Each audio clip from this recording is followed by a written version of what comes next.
নম্বর ওয়াল্লাযীনা হুম আনিল লাগবি মুরিদুন, এবং তারা নিজেদিকে যেন গুনাহ কাটা থেকে বঞ্চিত রাখে, পাপ থেকে বঞ্চিত রাখে, সমস্ত রকমের পাপ মুক্ত জীবন গড়ে।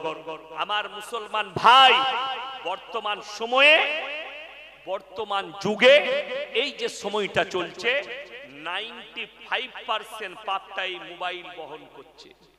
সমাজে পরকিয়া থেকে শুরু করে, জিনা থেকে শুরু করে, চোখের জিনা, হাতের জিনা, মুখের জিনা, আপনার জুবানের জিনা, সব এটা বহন করছে। আপনারা এখন আমার যারা ভাই আছেন, বাবাজি আছেন, অনেকজন জানেন না, আমরা তো গোটা পশ্চিমবাংলা, ভারতবর্ষ ঘুরছি।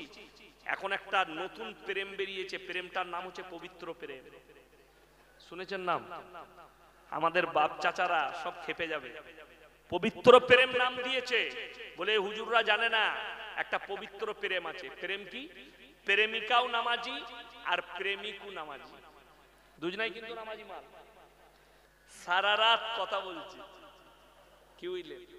আর ফজরের সময় যখন আজান দিয়েছে, তোমাদের ওখানে আজান হয়েছে? হয়নি, আমাদের এখানে আজান হয়ে গেল। বলে শোনা, তাহলে তুমি নামাজ পড়ে লাও, আমিও নামাজ পড়তে যাব। বলে হ্যাঁ। বলে তাহলে রাখছি শোনা? বলে হ্যাঁ। বলে একটা দিবে না? এই একটা দিবে না তার আমি বুঝবো না। এই যারা বুঝার তারা বুঝে গেছে, ওই যে হাসছে মাল কটা, কথাটা বুঝতে পারে? যারা বুঝার তারা বুঝে গেছে।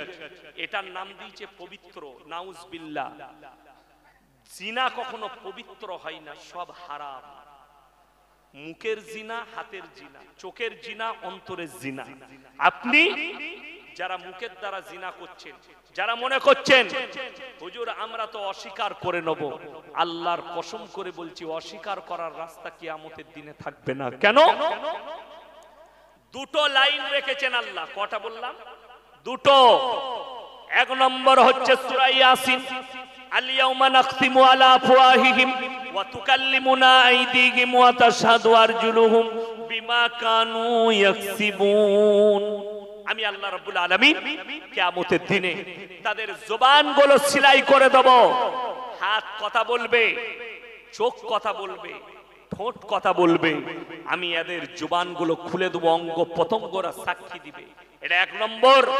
আর যারা মনে মনে ভাবছেন ইয়াসিন ভাই আপনি এসেছেন কিয়ামতের দিনে, আপনারই মুরিদ হব, আপনাকেই ধরবো, আপনাকে ভালোবাসবো, আপনি আমাকে পার করাবেন, কোরআন খুলেন।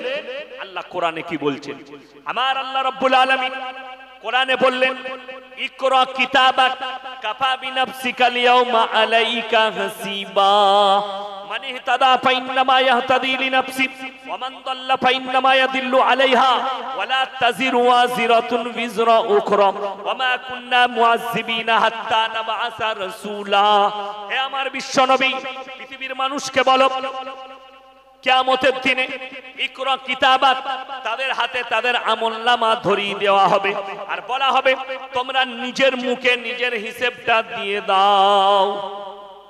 তুমি নিজের মুখে তোমার আমলনামা পড়ে শোনাও, কোন জায়গায়, কত সেকেন্ডে, কত মিনিটে পাপ করেছিলে, কত মিনিটে পুণ্য করেছিলে, কোথায় কি কি করেছো, তুমি নিজের মুখে পড়ে শোনাবে। তোমার পাপ পুণ্য তোমার নিজের মুখে শোনাতে হবে। তুমি চিন্তাধারা নাও যে তুমি কি করে বাঁচবো চিন্তা করছো, কি করে পেরুবো চিন্তা করছো। আল্লাহর কসম, একটা মানুষও আল্লাহর কাছে বিনা হিসাবে পার হতে পারবে না।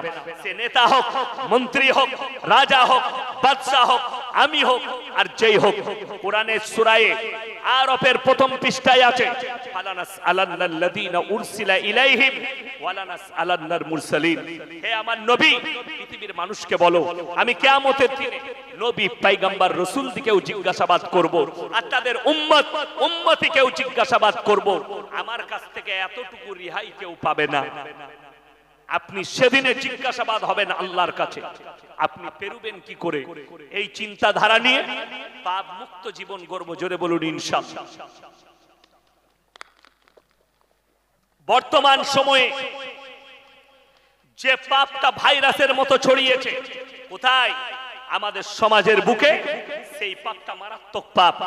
এ আমার যুবক যুবতীরা শোনো, সেই পাপটার নাম হচ্ছে পর্নো ভিডিওয় লিপ্ত হওয়া, হস্তমৈথুনে লিপ্ত হওয়া, এটা যুবকদের আর যুবতীদের মধ্যে এই মোবাইলের দ্বারা। শুনেলেন হে আমার যুবক যুবতীরা, যারা মোবাইলের দ্বারা অতিরিক্ত পর্নো ভিডিও দেখেন, গত 6 মাস আগে দক্ষিণ 24 পরগনায় একটা ঘটনা ঘটেছিল। একটা 22 বছরের যুবক 80 বছরের বৃদ্ধা মহিলাকে ধর্ষণ করেছে। জোরে বলুন নাউজুবিল্লাহ। ছেলেটা অ্যারেস্ট হয়েছে। তাকে সর্বপ্রথম প্রশাসন ডাক্তারের কাছে নিয়ে গেছে, ব্রেনের ডাক্তারের কাছে। ছেলেটার কোনো রোগ আছে নাকি দেখার পরে ব্রেনের ডাক্তার বলেছে আর ব্রেন হ্যাং হচ্ছে। ব্রেনের মধ্যে এমন একটা জিনিস আছে,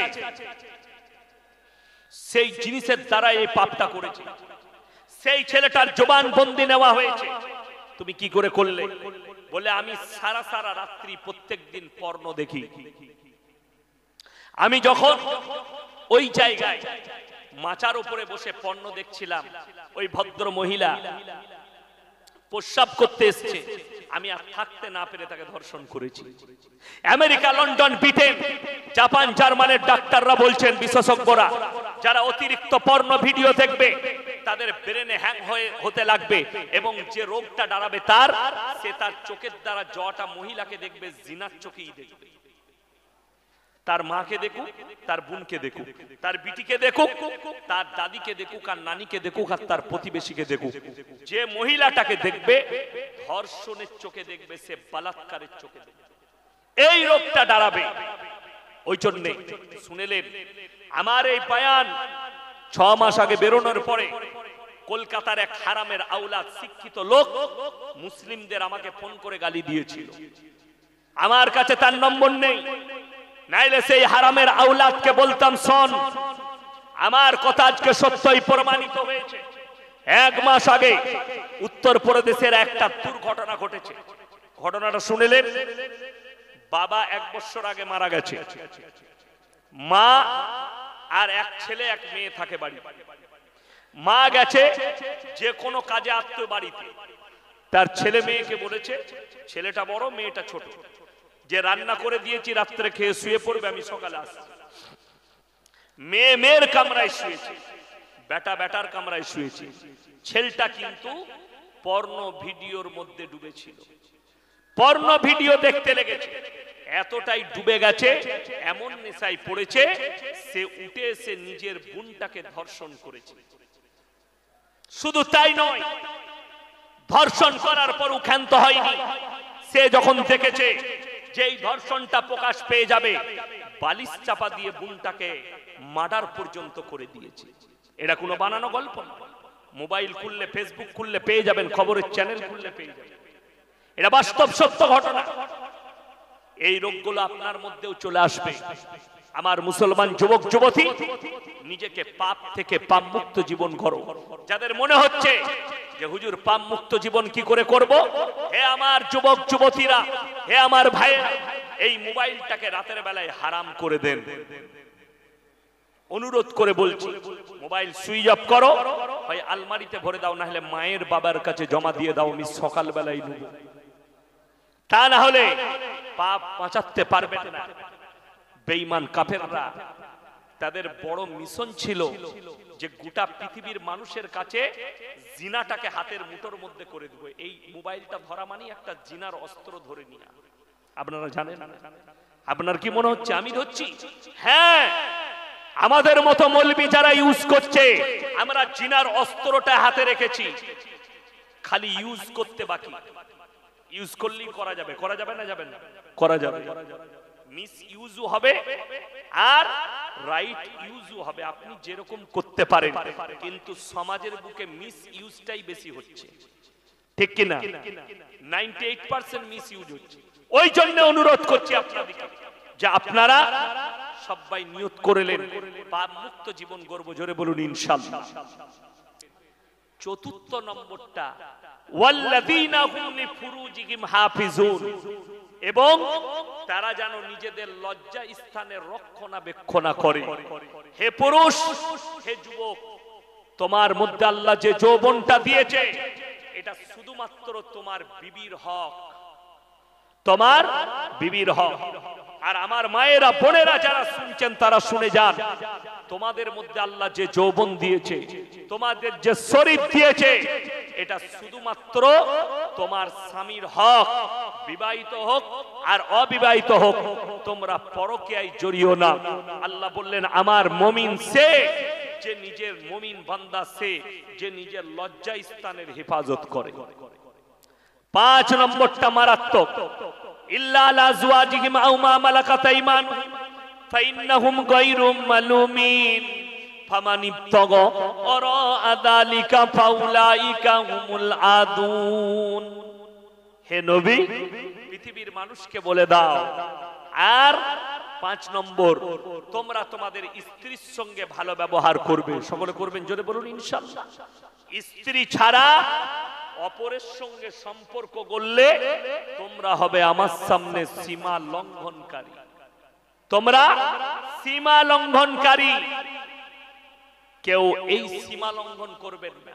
আমাদের যুবকদের একটা দোষ আছে, পুরুষদের, কি ঘরে একটা বউ, মেদিনীপুর টাউনে আর একটা, ওটা হ্যালো কামিয়ারাই লাগে। কষ্টটা কোথায় বলুন তো? আপনি যদি মেদিনীপুর টাউনে বাস স্ট্যান্ডে কোন লোকের বউয়ের সাথে গল্প করেন, ভেতরটা কিন্তু হাওড়া শিয়ালদা হবে। হবে না? হবে না? একটা করে কথা বলবেন আর মনে মনে হবে কেউ দেখলেনি, কেউ দেখলো। হবে না? হবে না? ভেতরটা। আপনি যদি বিবির সঙ্গে সারা রাত গল্প করেন, পৃথিবীর কেউ প্রশ্ন করবে না কেন তোর বিবির সঙ্গে মজাক করছিলি, গল্প করছিলি কেন? স্ত্রী হচ্ছে হালাল, আল্লাহ আপনাকে দান করেছে। আপনি সারা রাত গল্প করুন বুকে জড়িয়ে ধরে, কোনো দোষের নাই, কিন্তু তুমি পরকীয়ায় জড়িও না। দেখবেন বাজারে গেছে, মেদিনীপুর টাউনে ব্যবসা করে, বউ ফোন করছে, হ্যালো 12টা বেজে গেছে, তাড়াতাড়ি এসো, ভাত খাবে না? এরপর দোকান বন্ধ করে দাও, আবার গিয়ে খুলবে, রাত ফোনটা খদ্দের আছে। স্বামী তো, স্ত্রী মনে মনে করলে আহা আমার স্বামীর ব্যবসা ভালো চলছে, এই বলে গায়ে মেখে দিল। কিন্তু যদি আবার দীপালি ফোন করে, হারাম করে 3 ঘন্টা প্রেমিকের সাথে গল্প করছে, কোনো ব্যাপার না, হ্যালো, হ্যাঁ বলো, কি করছো, ভালো আছো, খেয়েছো? হারাম করে বউকে কোনোদিন জিজ্ঞেস করেছো ভাত খেয়েছো? কিন্তু প্রেমিককে জিজ্ঞেস করে। এটা কিয়ামতের আলামত। মানুষ পরকীয়াকে প্রাধান্য দিবে, নিজের স্ত্রীকে দূরবাসবে, এটা কিয়ামতের আলামত। ওই জন্য বিবিকে সবাই ভালোবাসবেন, জোরে বলুন ইনশাআল্লাহ। মুমিনকে, মুমিনদের আখলাক কি শুনেলেন? ফজরের নামাজ পড়েছেন আপনি আপনার মসজিদে, তাসবিহ করতে বসেছেন, সুবহানাল্লাহ সুবহানাল্লাহ সুবহানাল্লাহ। চলে এলো কে? বেটা এসে বলছে, আব্বা গো তাড়াতাড়ি ঘরে চলো। কেন রে? মায়ের খুব শরীর খারাপ। বলে চল আমি যাচ্ছি। চলে গেল, আবার ই তাসবিহ করছে, সুবহানাল্লাহ সুবহানাল্লাহ সুবহানাল্লাহ। আবার 20 মিনিট পরে বেটা ছুটে এলো, আব্বা তাড়াতাড়ি চলো গো। যাচ্ছি, বলুন তুমি দেখতে পাসনি তাসবিহ করছি। ইসলাম বলছে, শরীয়ত বলছে তাসবিহ কেড়ে নাও, ঘাড়ে ধরে মসজিদ থেকে বার করে দাও। তাসবিহ থেকে বড় ফরজ বিবির কাছে ছুটে যাওয়া। তোমার জন্য ওষুধ আনবো, মাথাটা একবার টিপে দেবো, পাটা একবার টিপে দেবো, একবার হাতটা টিপে দেবো। অনেক ছেলেরা বলবে, কি হুজুরকে দাও দিবে, বইয়ের পা টিপতে বলছি। হ্যাঁ হ্যাঁ, তুমি ঘরে যাও, হুজুররা টিপে, হ্যাঁ হুজুররা বইয়ের পা টিপে, তুমি খালি ঘরে যাও, এই পাটে পিয়াসিন ভাই বলে গেছে পা টিপতে, ফেরে আমি ফেলিয়েছি, রেহাই নাই। আমার মুসলমান ভাই না, স্ত্রীর খিদমত করো। তুমি এসছো কলকাতা থেকে, রাত 12টায় ঢুকেছো, রাত 10টায় ঢুকেছো, স্ত্রীকে বললে পায়ে যন্ত্রণা করছে, পা টিপে দিল, পায়ে তেল দিয়ে দিল, কোমরটা টিপে দিল, পিঠটা টিপে দিল, একবার এখানটা দাও, হ্যাঁ হ্যাঁ লাগছে, দাও দাও, হ্যাঁ দাও দাও। রাত 10টায় হারাম করে বলছে চা করে নিয়ে এসো, তাই করে এনে দিচ্ছে। বিবি তো স্বামীকে ভালোবাসে, কিন্তু সন্ধ্যাবেলায় মেদিনীপুর থেকে ঘুরে এসে বিবি জানো কি করছে, শুয়ে আছে মাগরিবের পর। তুমি ঘুমাচ্ছ কেন? পায়ে খুব লাগছে, একবার টিপে দেবে। 2 বার পায়ে করে দিয়ে বলছে কে ভিতর রোজ পায়ে যন্ত্রণা। এটা কিন্তু পুরুষদের আখলাক। মায়েদের আহা, তোমরা স্ত্রীকে সবাই ভালোবাসা দিবে, জোরে বলুন ইনশাআল্লাহ। মায়েরা মনে মনে ভাবছে ভাইদের দারুণ হচ্ছে, দাঁড়াও তোমাদেরও বাকি আছে, তোমাদেরকেও ডোজটা দিয়ে যাবো, আমি ফেরে ফেলা লোক নয়, আমি উদ্ধার করে দিয়ে যাবো। হ্যাঁ হ্যাঁ, বিবি দাস্তারখান দিয়েছে জোহরের সময়, খানা খেতে বসেছেন, শুনেলেন মুমিনের আখলাক, আপনি দস্তরখানে খানা খাচ্ছেন আর দেখা গেল তরকারি একটু খারাপ হয়েছে। বিবি যদি জিজ্ঞেস করে হ্যাঁ গো তরকারি কেমন হয়েছে, আপনাকে বলতে হবে মারাত্মক হয়েছে, দারুণ দারুণ লাগছে। স্ত্রী যখন খেয়ে দেখবে তরকারি একটু খারাপ হয়েছে, মনে মনে ভাববে আমার স্বামী ইমানদার স্বামী, আমার স্বামী ইমানদার। তারপরের দিন চেষ্টা করবে আমি আরো ভালো রান্না করব, করবে না করবে না, তারপরের দিন তাদের চেষ্টা থাকবে আমি আরো ভালো রান্না করব। কিন্তু মুশকিলের ব্যাপার কি জানে, দুঃখ কোথায়, অনেক যুবক আছে, অনেক মানুষ আছে, তরকারি খারাপ হলো, এটা রান্না করেছিস তুই, তুই খা, ছুড়ে দিল। ঠিক বললাম না ভুল বললাম? আমি এখানে বসে বলে যাচ্ছি সে কখনো মুমিন হতে পারবে না, তাহাজ্জুদ গুজার হলেও সে নেমো খারাপ। সে যদি তাহাজ্জুদ পড়ে তারপরও সেই লোকটা নেমো খারাপ, যেহেতু আল্লাহ দিয়া রুজিকে ছুঁড়েছে, আল্লাহ তার রুজি কেড়ে নেবে না। তুমি স্ত্রীর সঙ্গে ভালো ব্যবহার করো, খারাপ হলেও 30 দিনের একদিন খারাপ হয়েছে, তুমি বলো না ভালো লাগছে, তবে তুমি মুমিন। চলুন এরপরে মায়েরা তোমরা শুনে তোমাদের দোষটা শুনে নাও, তোমাদের জন্য জান্নাতের 8টা দরজা খোলা থাকবে। কখন? শোনো, যখন তোমরা নামাজি মুসল্লি দিনদার হবে, পরেজগার মুত্তাকি হবে এবং তোমরা পর্দা পুশিদারের মধ্যে আসবে আর বেশি বেশি করে স্বামীর খিদমত করবে। এলাইগঞ্জের জলসা খুব ভালো জলসা, আমি অনেক দিন আগে করে গেছি, আবার অনেক দিন পরে আজকে এলাম, কার মনে আছে জানি, আমি অনেক দিন আগে, আমি আজাদুর রহমান সাহেব, রিয়াসতুল্লাহ সাহেব, তখন আমার দাড়িগুলো ভালো করে, এখন এখন তো একটু একটু বেরিয়েছে, তখন এটাও ছিল না, হ্যাঁ তখন করে গেছি। তো আপনারা জলসা করছেন আলহামদুলিল্লাহ, এতগুলো মানুষ এসে বসেছেন,